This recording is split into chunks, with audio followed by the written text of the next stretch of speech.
MJBulls is proud to announce the third annual Hemptown USA Cannabis Investor Series. 18 of the cannabis industry's top investors share their insights on investing opportunities and trends. If you're a cannabis investor or a cannabis company that's raising money, you'll want to listen to all 18 episodes. Tune into the Raising Cannabis Capital podcast on Sunday, September 27th, as we'll announce all the names of all of this year's Hemptown USA cannabis investors. And then listen to all 18 episodes on the Raising Cannabis Capital podcast beginning October 1st.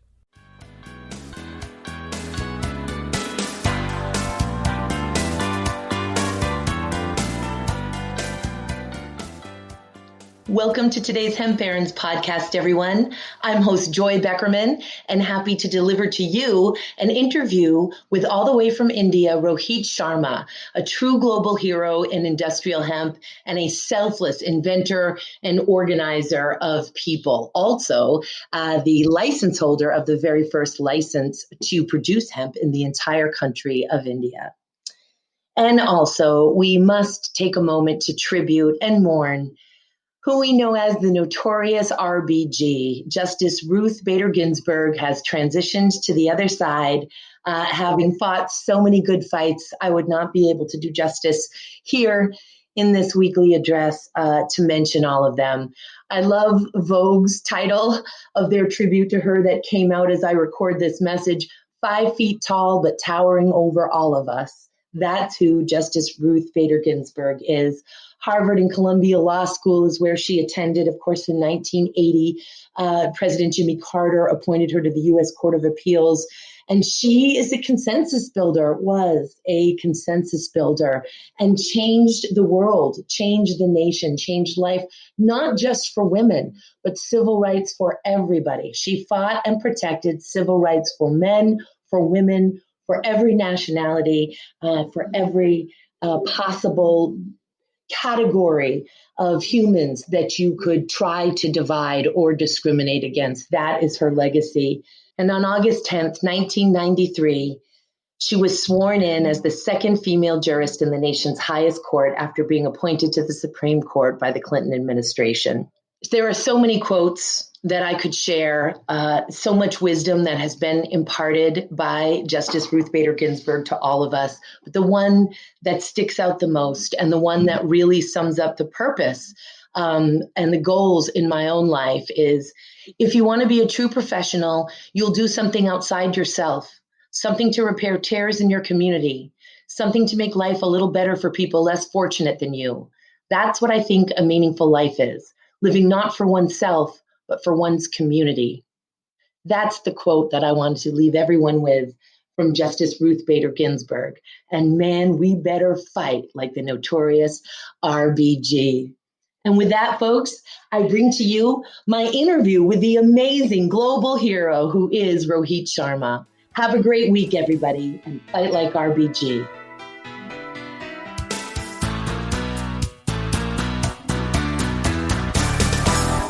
Well, welcome to Hemp Barons. Thank you so much for being with us today, Rohitt. Thank you, Joy. Thank you for inviting me on your podcast. Oh, we're so lucky to have you, brother. And like so many of my international heroes and heroines who are doing such tremendous work pioneering this incredible versatile plant across the globe, I miss your face. You're joining us from India today, and I usually get to see you at least 4 times a year.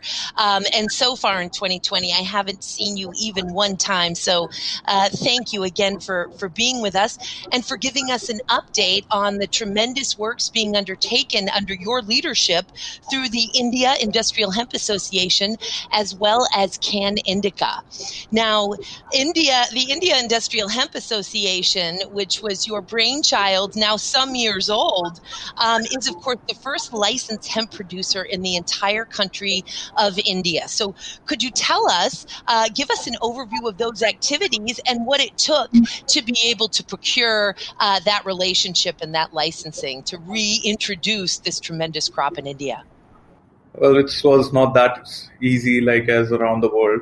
It took us almost 5 years to reach that stage where we got the first license and to explain the government how important this plant is, how we were a part of this plant in our country and it's in our tradition and a lot of other things, and how world economy is trying to boom around this plant.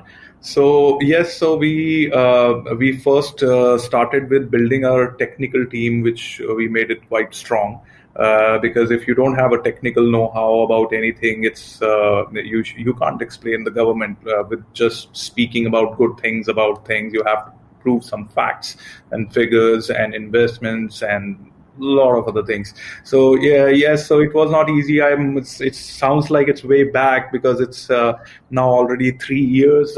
We have been cultivating hemp now. And we are already planned launching hemp policies in other states of India, and which will be bigger than this state. And but the best part about this is whatever we said to the government, whatever we explained to the government, hemp proved its value, and hemp proved the value to the farmers in the valleys and where there was job issues and they were migrating from these villages, and these villages were called actually ghost villages because there were only old people. Every young people used to just travel out. So we took that as you can say a thing to explain the government, like we can rehabilitate your villages, and if there is a economy going on which is related to farming, which is a value and money is coming, so they will not migrate. And we saw that people actually coming back in the villages and start working around hemp. I wish that just straight up grassroots activism would do the trick. And certainly grassroots activism in so many ways does, because voices are heard. Folks can say, please support this bill, please support this initiative, but may not, of course, have that scientific or technology or even economic background. Oftentimes, it's not just the science, as you well know, and the technology that needs to be explained to lawmakers, policymakers, and authorities, but also the economic interest in those driving factors, and which is compounded since hemp's history is so old due to the global prohibition of the crop. We don't have recent historical data to give to these lawmakers and policymakers. So tremendous that you put such a team together, and that you yourself, of course, and the intellect that you have garnered quite proactively and availed yourself of information and science that allows you to articulate and put forth these measures, and are now actually growing the crop. Now, when we talk about coastal villages, or sort of non-first world areas and regions, which many countries have these regions, whether they're first world or not, primarily, we are talking also about low-cost technologies, a way, of course, that we can make infrastructure happen. Growing the plant, that's a tremendous accomplishment. But now we have to take that longest, strongest fiber in the world and somehow harvest it, process it, create the infrastructure for it, so that we can make these thousands of products out of the plant itself. And then, of course, the extraction, which we're going to get into in a moment. Could you talk to us a little bit about these low-cost technologies that you are developing or are aware of that helps make the crop more accessible for folks with low technology to be able to use it and be a part of the supply chain? Yes, Joy. Technology is it's the winning point of any new industry. If you don't have good technologies, you can't win the battle. We are winning. We will be winning the battle because of the technologies in future. Because when I was traveling, and it's almost a decade now, around the world, the hemp or processing units are primarily coming from Europe and various other countries where these machines are $1 million expensive, and it's hemp. I felt at that time like adaptation of hemp plant cannot be so expensive that in the wildest dream, a simple person a small farmer wants to grow hemp and for a small acreage, and they cannot spend so much of money on these expensive machineries. And India also, and Africa also, and there's so many other countries, they can't afford these kind of machineries, and they are primarily were not available when I started looking, and it was a challenge.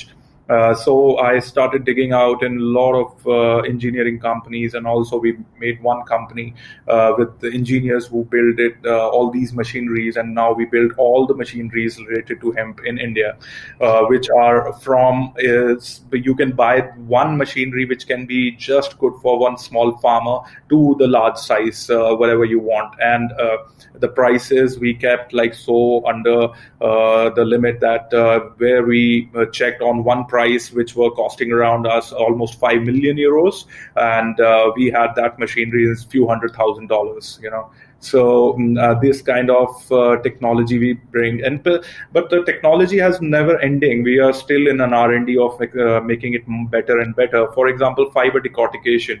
People around the world think fiber decortication is the thing about just ripping off the fiber from the herds, and that's how the fiber is made. That's not true. But like the retting is more important.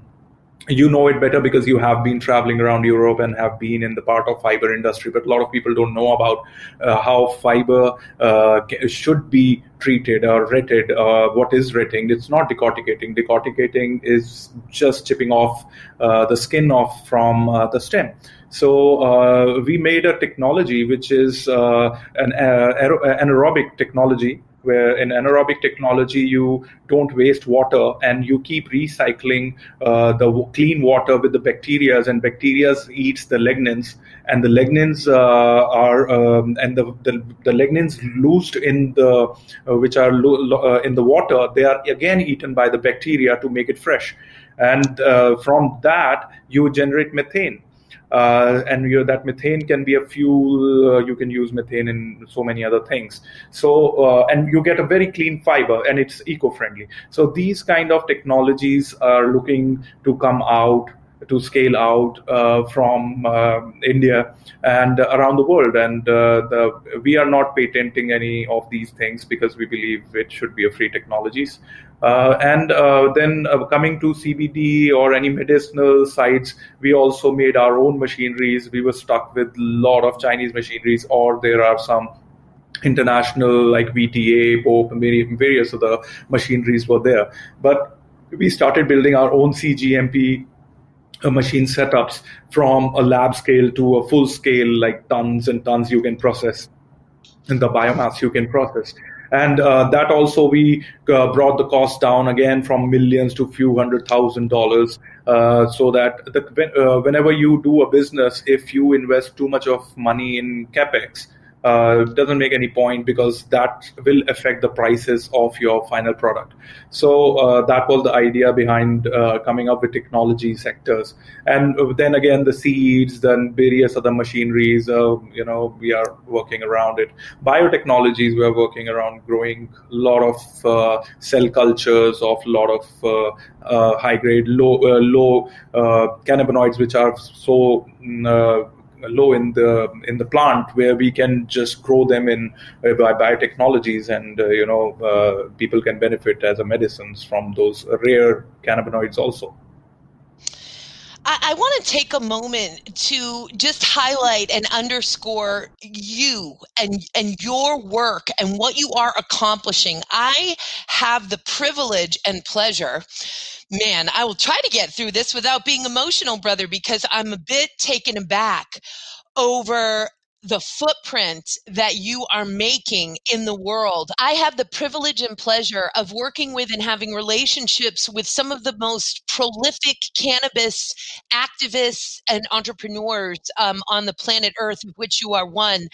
There is not a single one, Rohit, that checks all of the boxes. I don't know how one person could be accomplishing what you are accomplishing, brother, without the most dedicated commitment and at least 16-hour days. And while you're managing a marriage and being a father, So we're talking about law and policy, bringing forth the liberation of the plant, at least that one precious first license, thanks to you, farming the plant, harvesting it, being involved in technology and equipment to harvest and process the plant, but not just that, from an ecological perspective, and the technology that you're talking about just on the retting. And so the listeners know an easy way to think of what retting is as rotting or decomposing, where we have to break up those lignans. Lignans is a very sticky material. It's what gives plants their rigidity. In fact, there's so much lignin in trees. That's why they're so solid. If you punch a tree, you'll hurt yourself. There's just so darn much lignin, etc.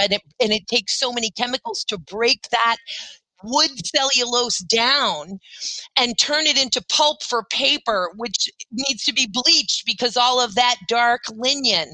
And here we have Rohitt talking to us about a technology that's been invented, an anaerobic technology that eats that lignin, keeping the water fresh, telling me right there, no bleach, no dioxins in the water table, and then it creates methane. We're talking about regeneration beyond sustainability, these technologies.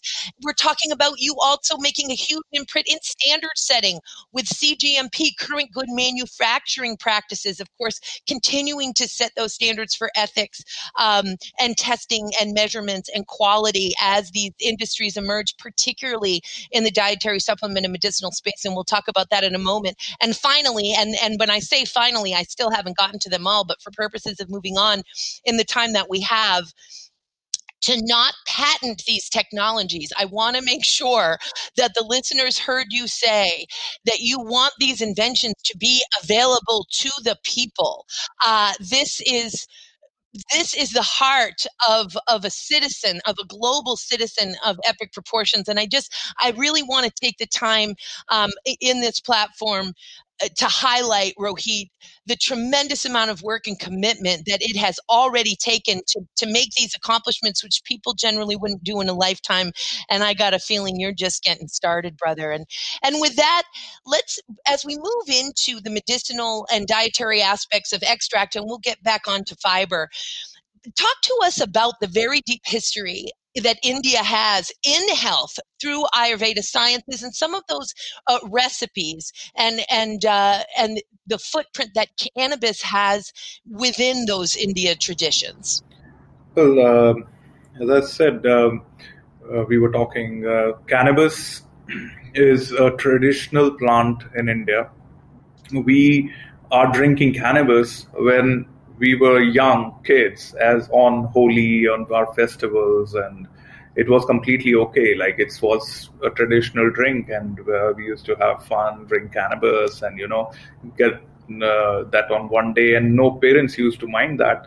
And suddenly, when we grew up, and it's sometimes you see, if you come to India, you will see cannabis growing all over the place. You're walking, there is cannabis on left and right, everywhere. So never thought like it that what is the value of the plant? The value of the plant goes way back, like 5,000 years back.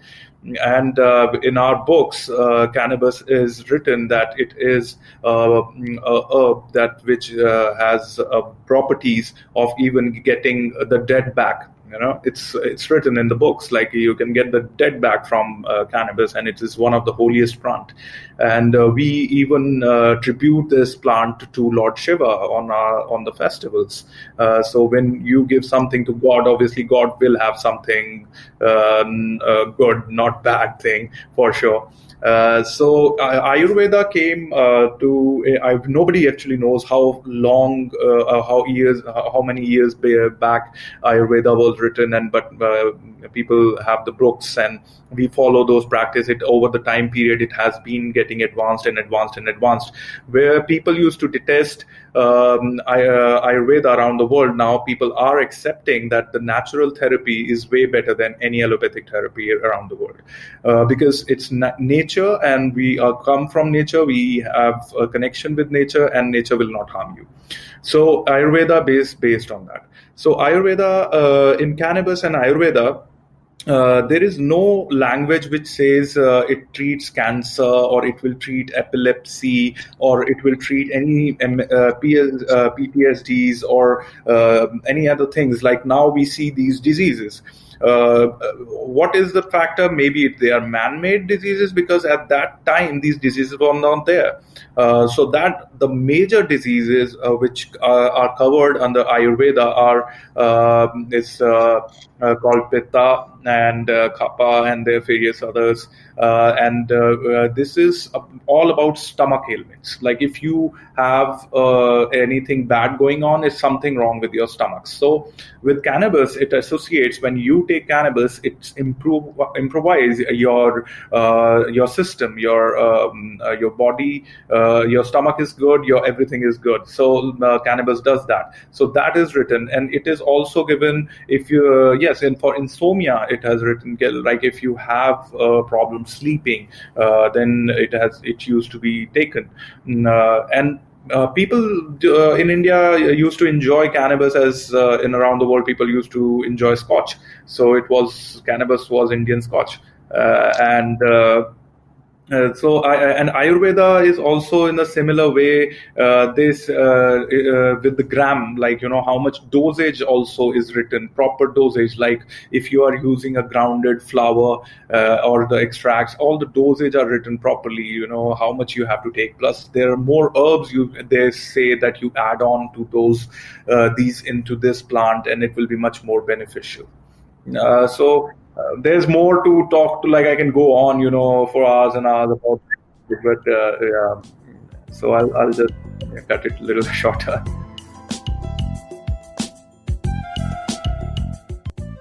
Attention Cannabis Podcast listeners. You can now listen to your favorite cannabis podcast ad-free with the MJBulls mobile app. Just download the free MJBulls mobile app to your smartphone to start enjoying cannabis podcasts with no commercials. Go to Apple Apps or Google Play to get the MJBulls Cannabis Podcast app today. No, indeed, brother. The science of nature is fascinating, and we have everything that we need to live healthy lives right here in nature, and the synergistic effects of the herbs and plants and funguses that nature has to offer us. It's beautiful science, and I'm just thrilled watching it all unfold, especially even with the advent of the liberation of mushrooms as well. Let's talk a little bit about CBD pricing, get some sort of commercial info in here for folks as well, and how that price could fluctuate, why it should go up, should go down, and how the Indian market can help contribute to the global market and be a part of the global trade with regard to hemp extract, cannabidiol, CBD, and the other cannabinoids, of course, that are on the rise and making their way into the marketplace. Well, it takes me back when it's almost a decade now. When CBD, people didn't even know about what is CBD, and there was in 2013. I remember we got CBD got like last in the second session. Last one few minutes round of somebody should speak about CBD, and nobody knew about CBD at that time. And that time, CBD used to get sold at $120 a gram. And it was in Cologne when, Darwin was there, and I was there, Boris was there, and there was one more guy, I forgot his name. Yeah, so we were sitting, and it all came like CBD will be the new thing, and nobody knows about CBD right now, but it will come up, and it's $120 a gram. I said, what? $120? Like if you're giving a medicine $120, everybody wants it every day. You should be a billionaire. So I said it should be sold like aspirin. It should be that easy to be available.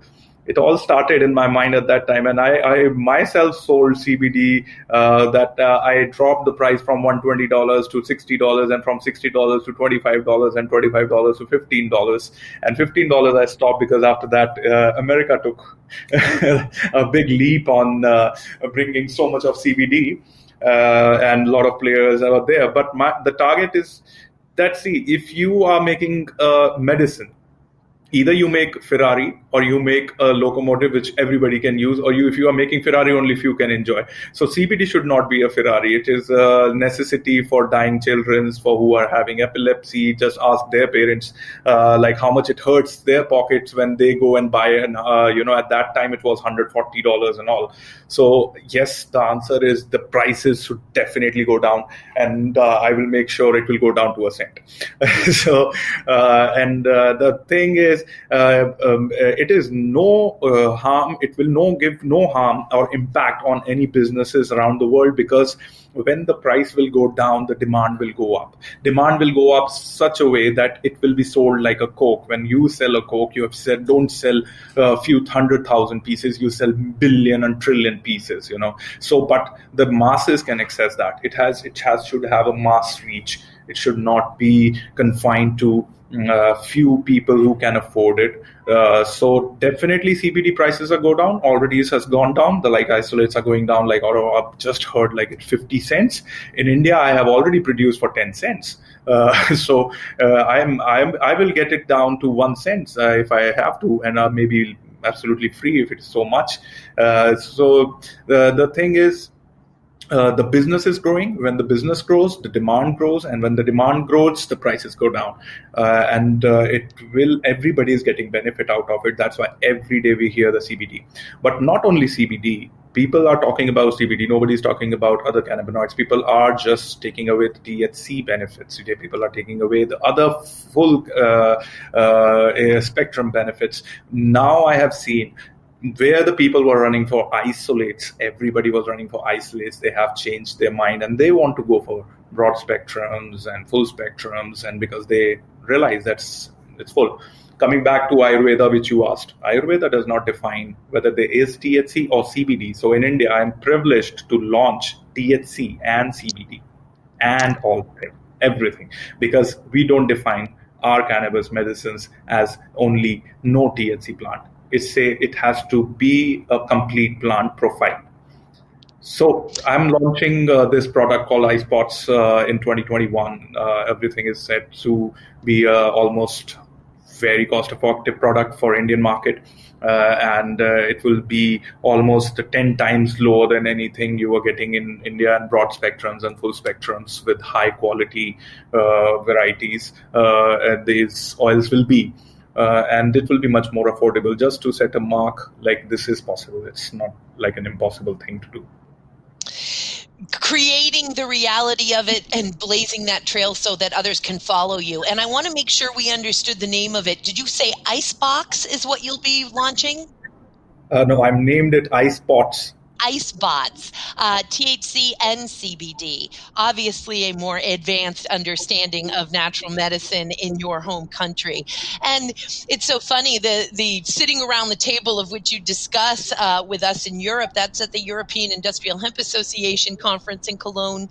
And I remember in 2015, I have records of bringing in isolate, and it was $65,000 a kilo. For that isolate, and thank you for not only bringing the price down into the cents, but for doing it and striving in a current good manufacturing practices against CGMP, highest standards for testing, measurement, quality, safety, environment, just really blazing that trail. So if you could, tell the listeners about some of the fiber projects that are going on either through Canidica, although something tells me Canidica is maybe more of an extract company. You'll please correct me for the listeners if I'm wrong on that. And the fiber projects that India Industrial Hemp Association is engaged in, whether small scale or for research and development or straight up commercial purposes. What's going on with the stock of that plant? So fiber is Asia's big pride, China or India, or we are very strong always on whether it's a hemp fiber, it's a flex fiber, it's a remi fiber, it's a pineapple fiber, bamboo fiber. We have everything. All plants have fiber. We make out everything from those fibers. So fiber technologies and fiber goes in Asia way back. So in even hemp fiber in India, also ages back, people used to make ropes from hemp fiber for their cattle. And people used to make footwear from these hemp fiber, and it's not they used to make. You can come to India, they still make it. There are tribes, they make these hemp fibers footwear, they make bags out of it by hand. So hemp fiber has a long history. Now coming back, what we are doing with hemp fiber, we are getting this into the big industry. It has to have a big industry to adapt. And India, standalone, we have a demand of 100,000 tons with our buyers to buy fiber. And if I'm not wrong, I remember you were there with me in CHTA first conference, Ottawa, and Daniel was there. And I switched my presentation hearing that Canadians were burning their fibers. I said, that's a big gap in this global trading universe, that we are deficit of fiber and they are burning the fibers, which is gold for us. So if you remember, I said, you bring all the fibers to me, I'll buy everything you have. And that's how big the fiber industry is. We don't have supplies, which we have to. If you talk about if the Indian fiber industry wakes up and we get a stagnant, good price, continuous fiber in India, we are the biggest buyer. Even for China, we buy fibers. I just bought 700 tons of fiber just for my client in India. And that's how big the market of Indian fiber is. And if I would have shown, my carpets are made of handmade hemp fiber, and my whole house is full of hemp fiber carpets, which are handmade over there. So big industry. Now, what are we doing? It's in IIHA, we have some old genetics, which are especially breeds of India, which go around 25 feet tall, which is like trees, and they go straight like bamboo, and they are the best fibers. You will not see a flower. It's like a 1-year plant. Okay, so if we sow it in India on say by January, we will not get the flower till December. It will keep on growing like a tree. So that's what that kind of genetics we are using for fiber, so that we can get more out of small lands. So our expectation is around getting from this kind of a variety 5 to 8 tons per acre. And these fibers we will be using for various purposes. Primarily, the main fiber will go in the clothing line. The secondary fiber will go in the handloom industry. Indian handloom industry is quite big, where all the women in the small villages, they make carpets, rugs, a lot of bags out of their, their hands. So that's a handloom industry. That's again an ancient old techniques which is thriving and surviving in India very well. So fiber that will also go over there. Then when we clean the fiber, we get short fibers. Short fibers will go for handmade papers. You talk about there's insulations, various other things which have the third grade. So that's how the whole industry will adapt in India on the fibers. And we are doing already these things in India. So our company, Canidica, is not only doing CBD, it is all a complete package where we are completing from the protein side, the medicinal side, and the fiber side. Canidica has 3 brands, all have different names, like Canidica has for medicinal ice pots. And for proteins, for seeds, we have Pocket Protein, and we have for fiber, we have Earthify. So that's what we are doing. Excellent. And I was wondering, I was going to ask you about whether anything was happening with the grain, if there's any oil pressing, seed cake milling into protein powders. And it sounds like you've got that infrastructure going as well. Yes.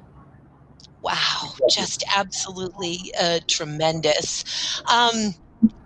And I also want to make sure, of course, that any new listeners know, and I say it all the time, that while hemp may look like flax or canaf or other fiber plants while it's growing on the microscopic level, the cellulosic makeup of hemp is incredibly unique. There is no other cellulosic makeup of a plant fiber anywhere, or a biological fiber anywhere on the planet. In fact, it is said that on the nanoscale, a nanometer being a billionth of a meter, so an infinitesimal unit of measurement, hemp is second in surface area and strength only to graphite whiskers and carbon nanotubes, which of course are cost prohibitive materials, man-made materials, just on a research and development level, to say nothing of being able to manufacture products that mere mortals could purchase. So the fact that you're delving into this area, I think, on every level, from the most rudimentary, as you say,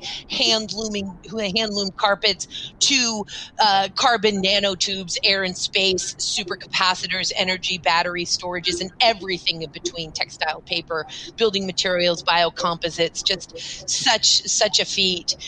Before we part, Rohit, is there any message, a global message or otherwise, that you want to make sure you communicate to the Hemp Barons audience? Well, that's always a tough one for me to give a message. I'm good with work and work talks, and not a messenger. Totally. We should cover, we have made bioethanol. In 2013, I started the trial, and with the herds, we have made bioethanol. And where people are not finding it tough, where they use flowers or CBD, and what to do with the herds. So much of herds comes. We have already a 5G technology which can convert those herds into a bioethanol, CO2 in one go, and power also can be generated. So the farmers who are making and producing CBDs, it will be helpful for them to put a small bioethanol plant, and that bioethanol they can use for their extractions as well as obviously other things. So that also was one of the technologies we achieved. I think that was 2 years back. It's already an old technology for us. No, and thank you so much for that. And what a great concept to close on, as here in the United States, the U.S. Department of Agriculture has reopened its comment period regarding its interim final rule for the domestic hemp production program, where disposal of non-compliant hemp, anything that is above 0.3, is definitely at issue, among a multitude of other issues in the interim final rule that were unduly influenced by the DEA, as testified before Congress, said the secretary of the USDA just recently. But pyrolysis, why are we, as you say, and when you were at CHTA, the Canadian Hemp Trade Alliance, the other event that you referenced, and learned that the Canadians were burning their fiber. Well, here in the United States, there are only so many ways that we're allowed to dispose of non-compliant hemp. Burning is one of them. Composting is about the most useful thing that you're allowed to do with non-compliant hemp. And here we have pyrolysis, and as you say, bioethanol machines that the farmers can actually operate. Some of these are very low cost. The farmers could actually operate on farm, and we very much are pushing at the U.S. Hemp Roundtable and other coalition partners for pyrolysis to be an allowable form to dispose of the world's most valuable fiber. Man. Rohit, I cannot wait to have you on again. It is such a pleasure. I know the listeners can't see you, but I certainly can through our Squadcast platform here, or through our MJBulls platform here. I'm wishing you everything good. I'm sending so much love and light to you and the family and your whole team in India and throughout the world, Rohit. Thank you so much for being with us on Hemp Barons today, and for everything you do for this incredible plant. Thank you so much, Joy. And good to see you. And next year we will be not on pod like this on camera, in real, the way we like it. We will sit around a table like we like it, brother. I'm missing America, New York, other places. Yeah. Big time. See you soon. Thank you so much. Thank you. See you soon, brother.